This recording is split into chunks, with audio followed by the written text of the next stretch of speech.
The green light of Alpha Centauri's twin suns came through the clear ceiling of the colony dome, making strange shadows across Colony Plaza. Jamal Carter fixed his school backpack as he walked to the science lab. He thought about his quantum physics project. At 17, people already saw him as one of the brightest young minds in the Terran Space Initiative's school program. Humans had built the colony on Proxima b 15 years ago. They had made good progress living near another star, but some things never changed, including the way some people judged others. "Excuse me, young man, what are you doing here?" A sharp voice broke into Jamal's thoughts. He turned and saw Karen Whitfield, one of the newer people who had come on the last ship from Earth. Her tight face and crossed arms showed she did not trust him. "I'm going to the science lab, ma'am," Jamal said politely, pointing to the shiny building at the far end of the plaza. "This is a closed area after hours." "I don't think you should be here," Karen said, taking out her comm device. "I'm calling security." Jamal sighed. This had happened before. "Ma'am, I have permission. I'm in the advanced program. You can scan my ID." Karen ignored him and spoke into her comm. "Officer, there's a teenager in the research area who shouldn't be here. He looks suspicious. I need someone here right away." Soon, Security Officer Doug Peterson arrived in a small electric cart. Jamal knew him, a fair officer who had been with the colony since it started. "What's the problem?" Officer Peterson asked, looking at Karen and Jamal. "This boy is in a closed area," Karen said firmly, pointing at him. "He doesn't belong here." Jamal showed his colony ID. "I have level 3 clearance for the science lab, sir. Dr. Liu is waiting for me to work on my project." Officer Peterson scanned the ID and nodded. "Everything is fine. He has full permission to be here." Karen's face turned red. "Well, he looks suspicious. How did a teenager get that level of clearance? I think we should check with someone higher up." "If you insist," Officer Peterson said with a small sigh. He touched his comm unit. "This is Peterson. I need to confirm permission for student Jamal Carter in Research Area B." A woman's voice answered over the comm. "This is Director Carter. Is there a problem with my son's access?" Karen's eyes grew wide as Officer Peterson's comm showed a small image of Director Zoe Carter, the head of security for the entire Proxima b colony, and the highest-ranking FBI official in charge of human expansion into the Alpha Centauri system. "Director, Carter will be here very soon," Officer Peterson said, looking a bit sorry for Karen, who had suddenly become very quiet. 3 minutes later, they heard the sound of an official vehicle coming. Zoe Carter stepped out, wearing a uniform with the symbols of both the Terran Space Initiative and the Federal Bureau of Investigation. At 45, she moved with the confidence of someone who had overcome barriers all her life. "Officer Peterson," she nodded in a professional way, then turned to her son. "Jamal, is everything okay?" "Yes, Mom," Jamal said. "Just a mix-up." Director Carter turned to look at Karen. "Ms. Whitfield, right? You came on the April ship from Earth?" Karen swallowed hard. "Yes, Director. Can you explain why you reported my son, who has the highest clearance possible for a student researcher?" Karen moved uncomfortably. I didn't know he was your son. The research area has limited access and I was just being careful." "Careful," Director Carter repeated, keeping her voice even. "Officer Peterson, does Ms. Whitfield have permission to be in this section herself?" The officer checked his tablet. "She has basic civilian level 1 access, which lets her be in the public areas of the research section during normal hours, which we are in now." Director Carter nodded. "Ms. Whitfield, my son has been creating quantum communication systems that might change how we talk with Earth. The Terran Science Council has recognized his work. He belongs here more than most adults in this colony." Karen's face had lost all its color. "Maybe," Director Carter continued, "what you need is a better introduction to our colony's structure and values. Officer Peterson will take you to community integration for more training, starting tomorrow morning at 8:12. Karen stood frozen, not sure what to say. The weight of her mistake was clear on her face. "Jamal," Director Carter said, turning to her son. Dr. Liu mentioned you're at a critical point in your experiments. Don't let this delay you. Thanks, Mom, Jamal said. He nodded politely to Officer Peterson and then walked toward the science lab, his back straight and his step steady. Karen watched him go, then looked back at Director Carter. The FBI chief's face was calm, but her eyes held a challenge. Ms. Whitfield, Director Carter said, the Proxima b colony represents humanity's best attempt to start fresh among the stars. We left Earth to build something better. If you want to stay here, you'll need to leave old Earth thinking behind. I understand, Karen said, her voice small. I truly didn't mean to. Director Carter raised a hand to stop her. Actions matter, more than words, Ms. Whitfield. I'll see you at tomorrow's community meeting where you can show what you've learned. With that, Director Carter nodded to Officer Peterson and returned to her vehicle. The officer gave Karen a sympathetic look. First day of integration training is mostly orientation, he said kindly. It's not as bad as it sounds. As they left the plaza, Karen looked up at the strange sky of Proxima b with its red sun so different from Earth's yellow one. She had traveled 4.3 light years to reach this new world. But she now realized that the longest journey would be changing the ways of thinking she had brought with her from Earth. Inside the science lab, Jamal focused on his quantum communication array. If his theories were right, humans would soon be able to talk instantly across the 4.3 light years between star systems. Right now, messages took more than 4 years to travel each way. He pushed the incident from his mind. This wasn't the first time someone had questioned his presence, and it probably wouldn't be the last.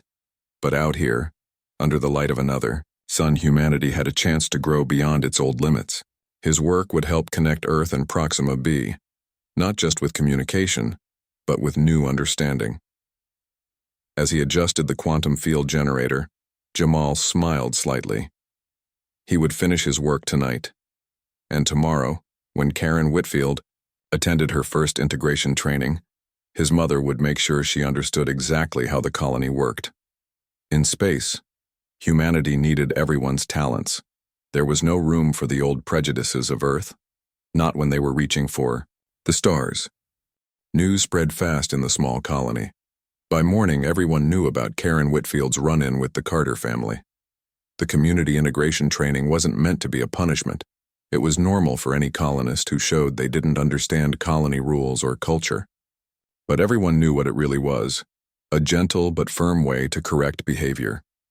Karen sat stiffly in the small classroom with 5 other new arrivals who had made minor mistakes.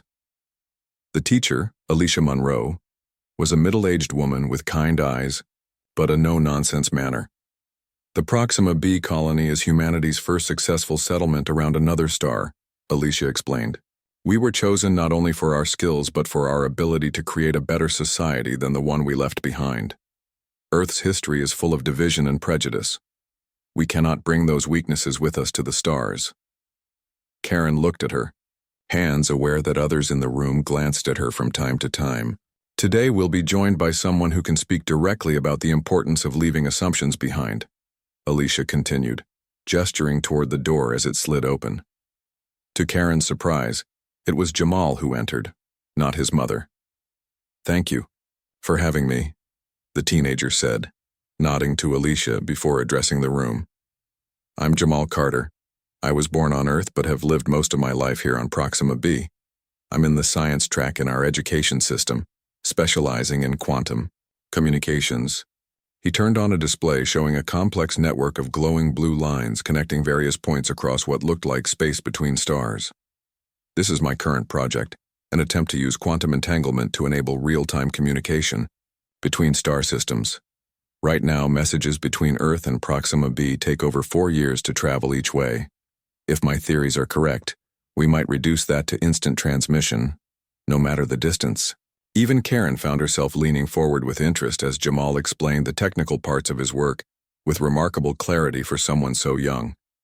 The colony supports my research because out here, we can't afford to waste potential, any potential, from any person. We need every mind working at its best if humanity is going to succeed among the stars. His eyes met Karen's briefly. There was no anger there, only a quiet determination. Yesterday's incident wasn't the first time I've been questioned about belonging in certain spaces. But here's what I've learned. The universe doesn't care about human prejudices. The laws of physics work the same regardless of who discovers them. Either my theories about quantum communication will prove correct, or they won't. My skin color has nothing to do with that outcome. After the class ended, Karen stayed in her seat while others filed out. Jamal was packing up his display equipment when she approached him. "I wanted to apologize," she said, her voice low. "What I did yesterday was wrong." Jamal looked at her for a long moment. "Why did you do it?" The direct question caught Karen off guard. She had expected him to simply accept her apology or brush it off.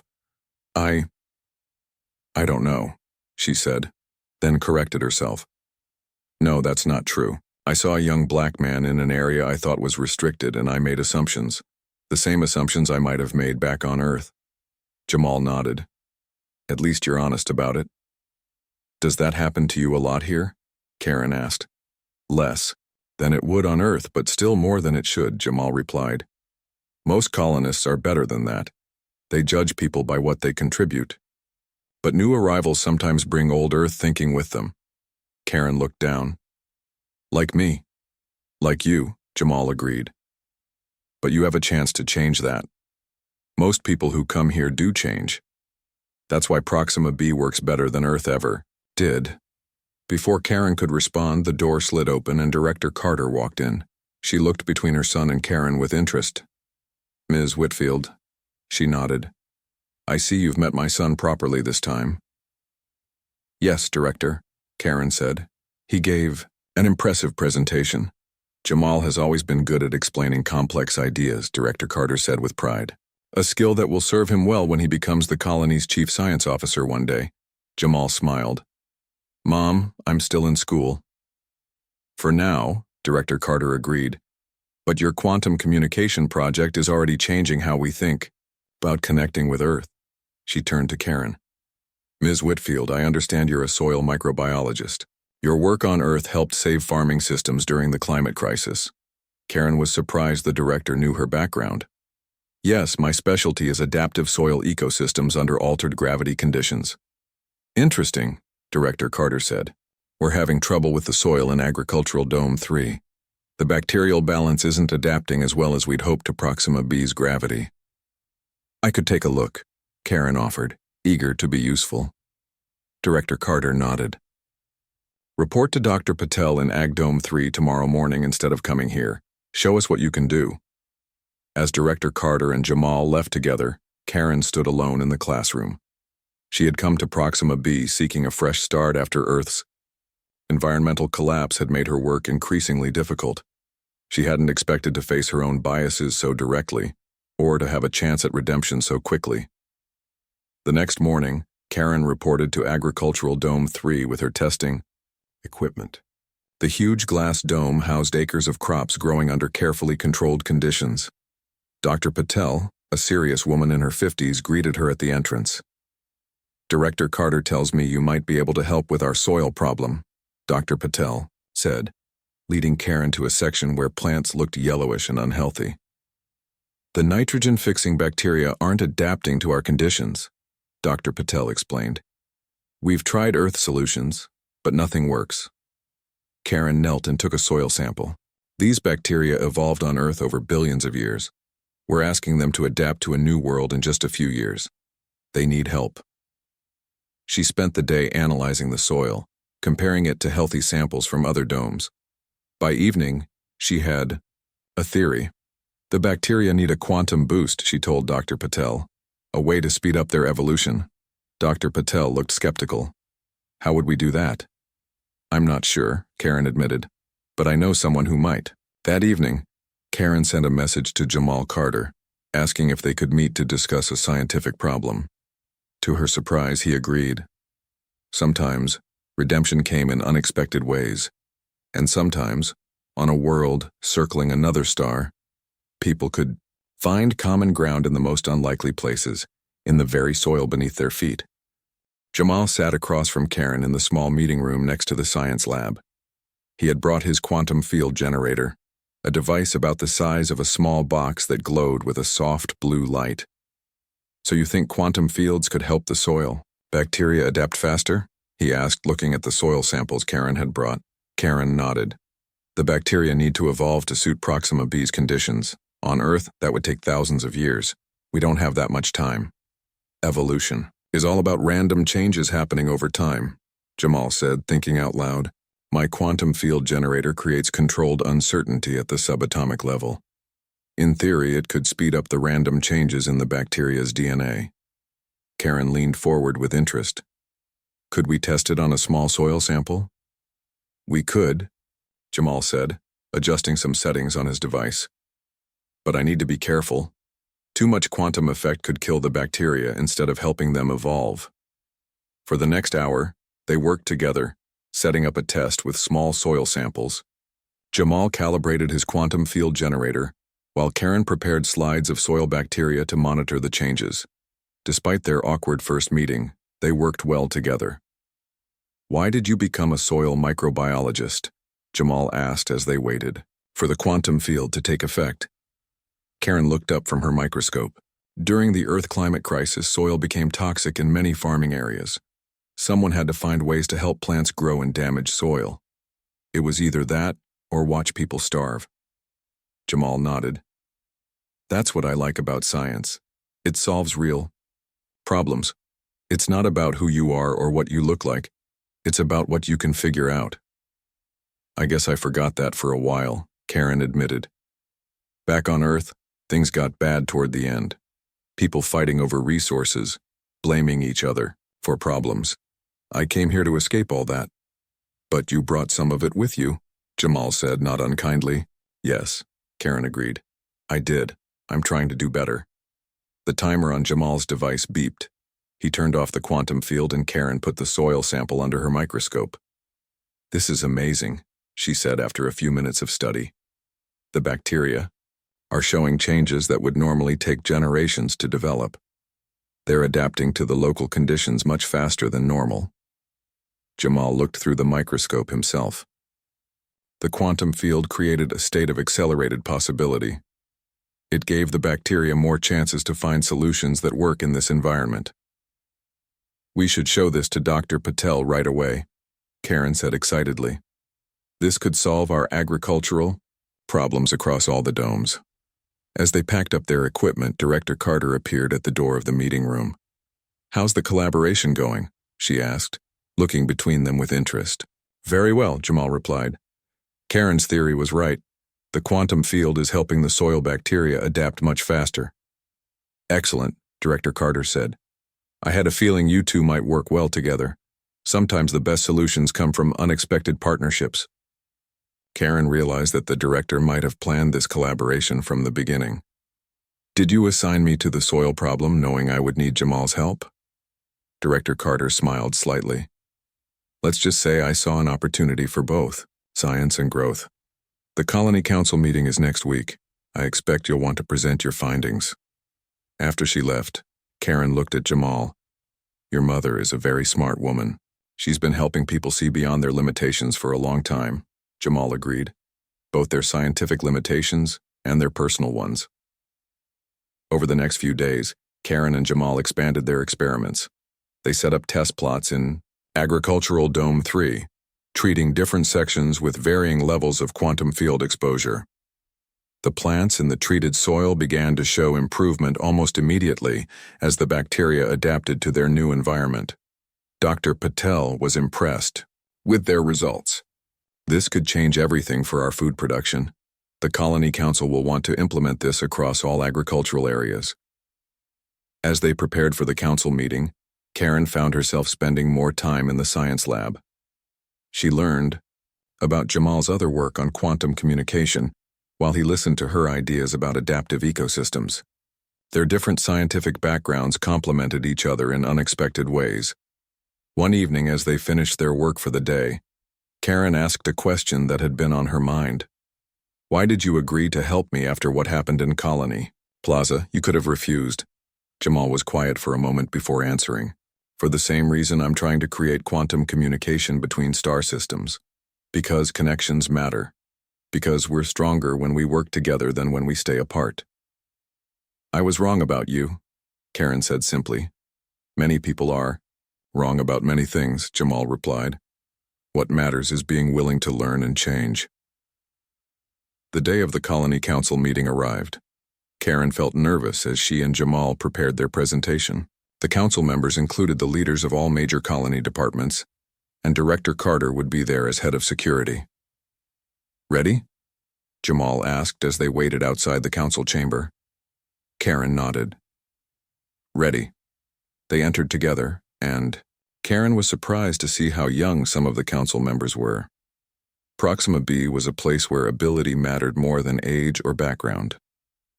Today we'll hear from Ms. Karen Whitfield and Jamal Carter about their work on quantum-enhanced soil adaptation, announced the council leader, a gray-haired woman named Dr. Eleanor Wright. As Karen began their presentation, she noticed how carefully everyone listened. There was none of the dismissal or politics she had experienced in similar meetings back on Earth. Here, good ideas were valued regardless of who presented them. By combining quantum field technology with adaptive microbiology, she explained, we've created a way to help Earth organisms adapt to Proxima B conditions 10 times faster than normal methods. Jamal continued, the same principles could be applied to other adaptation challenges we face as a colony. This is just the beginning of what quantum-enhanced evolution could achieve. When they finished, the council asked thoughtful questions and then voted unanimously to implement their technique across all agricultural domes. As they left the chamber, Director Carter joined them. Well done, both of you. The council was impressed. Karen felt a sense of accomplishment she hadn't experienced in years. Thank you for giving me this chance, Director Carter. Second chances are important, Director Carter said, especially when we're trying to build a better world than the one we left behind. Looking at Jamal, Karen realized how much had changed in just a few weeks. She had arrived on Proxima B carrying old prejudices from Earth.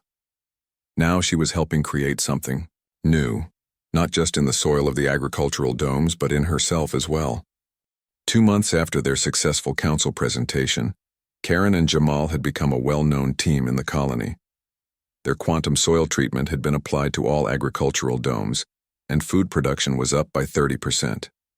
But Jamal had not forgotten his original project, the quantum communication system that might connect Proxima B with Earth in real time. The principles we used on the soil bacteria might work for communication too, Jamal explained as they sat in the main science lab. If quantum particles can remain connected across space, maybe we can use that connection to send messages instantly no matter the distance. Karen nodded, though quantum physics wasn't her area of expertise. How would it work? We create pairs of entangled particles, Jamal said, drawing a diagram on his tablet. We keep one set here and send the other set to Earth on the next transport ship. When we change the state of our particles here, the matching particles on Earth should change at the same exact moment, even though they're 4.3 light-years apart? Karen asked, amazed. That's the theory, Jamal said, but no one has tested it across star systems before. Their conversation was interrupted when Director Carter entered the lab, her face serious.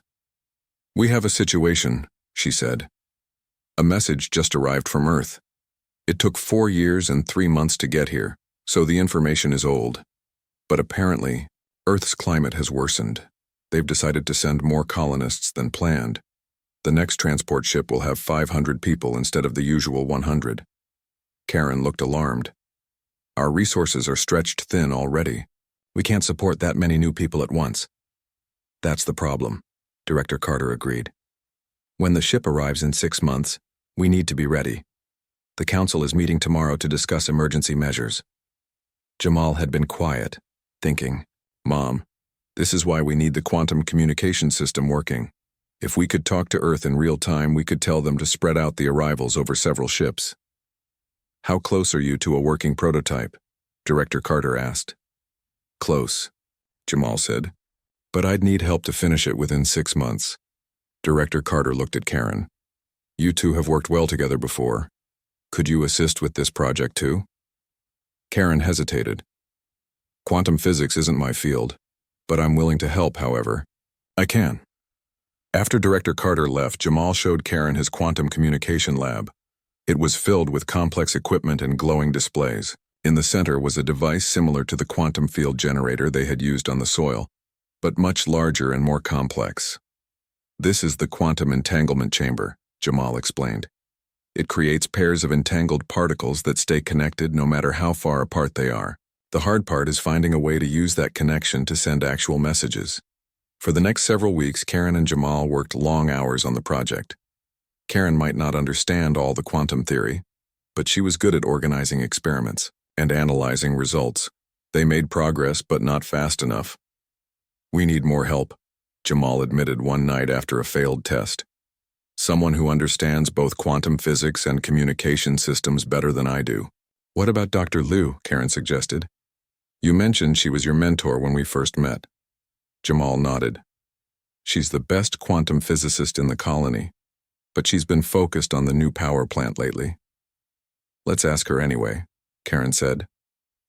"This is important enough to pull her away from other projects."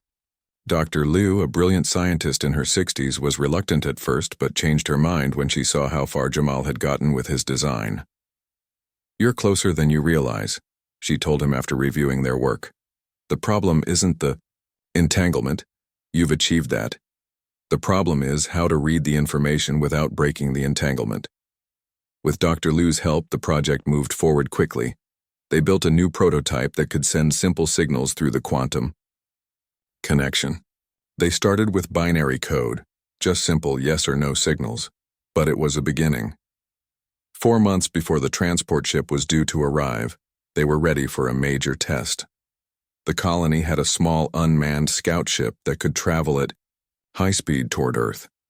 They would place one set of entangled particles on the scout ship and keep the matching set in the lab. If they could maintain communication as the scout ship got farther away, it would prove their system could work across interstellar distances. The day of the test, the entire colony council gathered in the communication center. Even though the Abo scout ship would take years to reach Earth, they would know within hours if the quantum link could be maintained over increasing distances. "Ready for launch," announced the flight controller. Everyone watched as the scout ship took off, carrying one half of the entangled particle pairs. Jamal, Karen, and Dr. Liu monitored their equipment carefully as the ship moved away from Proxima. "E-distance 100,000 kilometers," reported the flight controller. "Testing quantum link now." Jamal sent a simple binary signal to the particles in their lab. If the entanglement was working, the matching particles on the scout ship would change in response and send back confirmation. Tense seconds passed, then their screen lit up with an incoming signal. "It worked," Jamal exclaimed. "The quantum link is holding." The council members applauded. Director Carter smiled proudly at her son and at Karen, who had helped make this possible. They continued tracking the scout ship as it moved farther away. At 1 million kilometers, the quantum link still held.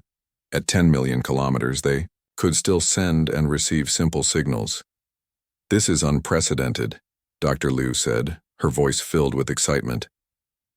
"No one has maintained quantum entanglement over such distances before. If this holds, we might really be able to communicate with Earth in real time." But as the scout ship reached 50 million kilometers, something unexpected happened. The quantum signals became erratic and then stopped completely. "What's happening?" Karen asked, watching Jamal and Dr. Liu work frantically at their controls. "The entanglement is breaking down," Jamal said, his face tense with concentration. "Something is interfering with it." Dr. Liu studied the readings. "There's some kind of quantum field distortion at that distance, something we didn't account for." The test had failed, but not completely. They had proven quantum communication could work over vast distances, just not quite vast enough for interstellar communication. As the council members left, disappointed, but still impressed by how far they had come, Karen stayed with Jamal in the lab. "We'll figure it out," she promised him. "We just need to understand what caused the interference." Jamal nodded, already thinking of new approaches. "Maybe it's not about fighting the interference. Maybe we need to use it somehow. Make it part of the system." Karen smiled. In the months they had worked together, she had come to admire Jamal's brilliant mind and his refusal to give up. Somehow they would solve this problem too, just as they had solved the soil bacteria challenge. And perhaps they would do it in time to send a message to Earth before the overcrowded transport ship departed. The next 2 months passed in a blur of work and little sleep. Jamal, Karen, and Dr. Liu spent every day trying to solve the quantum field distortion problem. They studied the data from the scout ship test over and over, looking for patterns, or clues they might have missed. What if the distortion isn't a problem but a feature of quantum behavior at large distances? Jamal suggested one night as they sat surrounded by screens of data. Dr. Liu looked up, interested. Go on. We've been trying to eliminate the distortion, Jamal explained. But what if we embrace it instead? What if we use the distortion pattern itself as a carrier for our message? Karen watched as the two quantum physicists became excited about this new approach. She didn't understand all the science, but she understood enough to follow their thinking. It's like how we didn't fight against the natural evolution of the soil bacteria, she added. We just gave it a direction. They worked for another month on this new idea. Instead of trying to maintain perfect entanglement across vast distances, they would use the pattern of the quantum distortion itself to encode messages. It was like turning noise into signal. 4 weeks before the transport ship was due to arrive, they were ready for another test. This time, they had a different plan. The colony had just completed a new orbital relay station. They could use it to boost their quantum signal toward Earth. The Colony Council gathered again for this crucial test. Director Carter stood with the other leaders, her face showing both hope and worry. If they couldn't establish communication with Earth, the colony would face a severe resource crisis when the transport ship arrived. Quantum entanglement established, Jamal announced from his control station. Karen and Dr. Liu worked at stations on either side of him. Relay station is ready, reported the orbital control officer. Sending test signal now, Jamal said, activating the new system. Everyone watched the main screen, which showed the signal strength as it passed through the relay and headed toward Earth. At first, everything looked good. The quantum link held stable as the signal traveled beyond the distance where they had failed before. Then, just as they reached the distance of one light day, about 26 billion kilometers, the signal began to waver. Adjusting for distortion pattern, Jamal said, his fingers flying over the controls. Dr. Liu, can you stabilize the reference point? The older scientist made careful adjustments. Reference stabilized. Karen monitored the pattern recognition system they had developed. Distortion is following the predicted pattern. We can work with this. For several tense minutes they fought to maintain the signal. Then suddenly the screen showed a stable connection. We've done it, Jamal said quietly, almost not believing it. We're maintaining quantum communication at over 26 billion kilometers. The room erupted in cheers and applause. Director Carter closed her eyes briefly in relief, then stepped forward. Can we send an actual message? She asked. Yes, but it will have to be simple, Dr. Liu explained. The system isn't refined enough for complex data yet. Think of it as a telegraph, not a video call. Director Carter nodded. Prepare a message to Earth Control. Tell them we cannot accommodate 500 new colonists at once.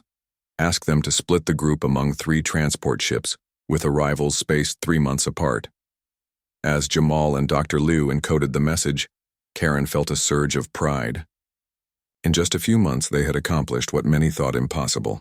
They had created a way to communicate across the void between stars. Message sent, Jamal announced. Now we wait to see if they receive it and respond. The response, if it came, would arrive almost instantly. That was the miracle of quantum communication. It didn't matter that Earth was 4.3 light-years away.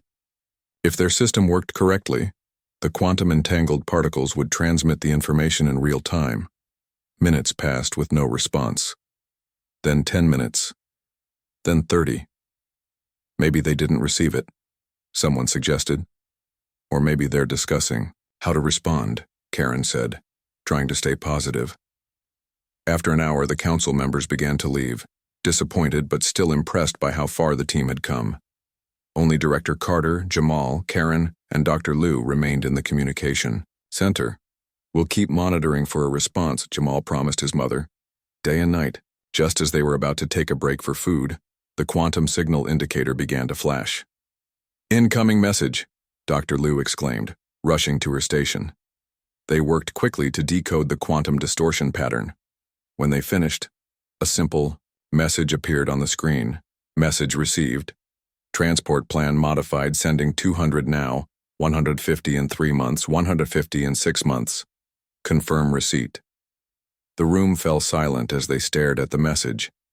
Then Director Carter laughed, a sound of pure joy and relief.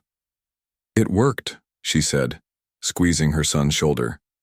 "It actually worked." Jamal sent a quick confirmation message, then turned to Karen with a wide smile. "We did it. We just changed the course of human history. Instant communication between star systems, and saved the colony from a resource crisis," Karen added. 3 days later, the colony held a celebration in the main plaza. The council officially named the new technology the Carter-Whitfield-Liu Quantum Communication System. A permanent communication center would be built, allowing regular contact between Earth and Proxima b for the first time. As Karen stood with Jamal and Dr. Liu, accepting the thanks of the colony, she thought about how much had changed since her first day here. She had arrived carrying prejudices from old Earth, judging a brilliant young man by his appearance rather than his abilities.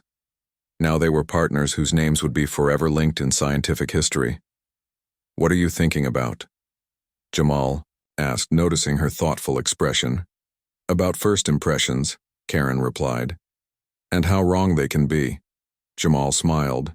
"And second chances, how important they are." Director Carter joined them, looking prouder than Karen had ever seen her. "The Earth authorities want you both to help set up the system on their end. They're sending a special transport ship for you." "Us?" Karen asked, surprised. "Both of you," Director Carter confirmed.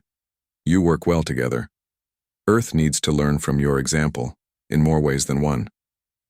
As the celebration continued around them, Karen looked up at the night sky visible through the dome. Somewhere out there, circling a distant yellow star, was Earth, the world she had left behind.